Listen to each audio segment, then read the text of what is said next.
From the moment Claire laid her eyes on the doll, she knew something wasn't right. It wasn't the kind of thing you would expect from your average family heirloom. Its porcelain face was too perfect, too smooth, almost unnaturally so. The tiny glassy eyes shimmered under the dim lights of her aunt's estate, their gaze following her every moment.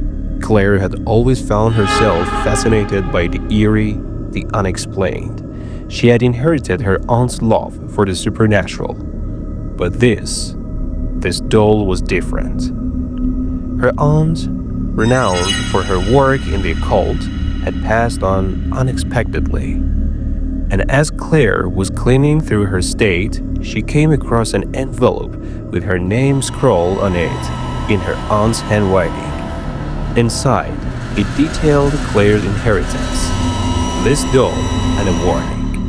A warning that Claire, for all her love of the mysterious, could never quite fathom at the time. The letter simply read, "Destroy it, or it will destroy you." Claire stood in the master room of her aunt's house, surrounded by her aunt's collections.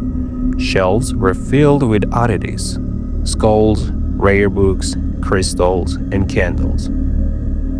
But a doll, resting on a velvet pillow under a glass case, was what drew Claire's attention. It wasn't particularly large, but it was beautifully crafted and strangely unsettling. It had long, dark brown hair that was tied in a neat ribbon. Its dress was old-fashioned, lace and silk, with intricate details that showed the care of the artisan who made it.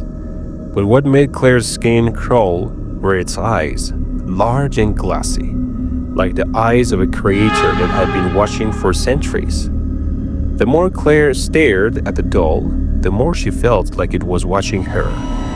That night, as Claire lay in her own apartment, she couldn't shake the feeling that she was being observed. A sense of dread loomed over her, one that felt heavier with each passing hour. Was it the doll? Or was she simply allowing her imagination to get the best of her? Claire shrugged off the unease. "It's just a doll, they keep saying," she whispered to herself, "nothing more." The following night, Claire carefully unwrapped the doll. It felt colder than she remembered, even though the apartment was warm. Placing it carefully on the shelf by her bed, she tried to get some sleep, but something was wrong. At first, it was just a soft creaking sound, like the groan of old wood beneath her. But then the sound grew louder, closer. Claire tried to convince herself that it was simply the building settling. But every time she closed her eyes, the creaking seemed to grow more pronounced. It was coming from the direction of the doll. She got out of bed and walked toward the shelf, her heart pounding in her chest. The doll was exactly where she had left it, still sitting with its head tilted slightly to the left. But the room felt different, heavier. A low hum buzzed in the air, and Claire shivered. Days passed and the creaking continued, but it wasn't the only thing that started to happen. Claire began to hear faint whispers at night, voices that seemed to come from nowhere, soft, indistinct murmurs, like distant conversations. At first, she thought it was a dream, sleep-deprived hallucinations, but the whispers grew clearer. "Help me," the voice cried. "Help me, please." The doll's eyes, which had seemed lifeless at first, now appeared to gleam in the dark.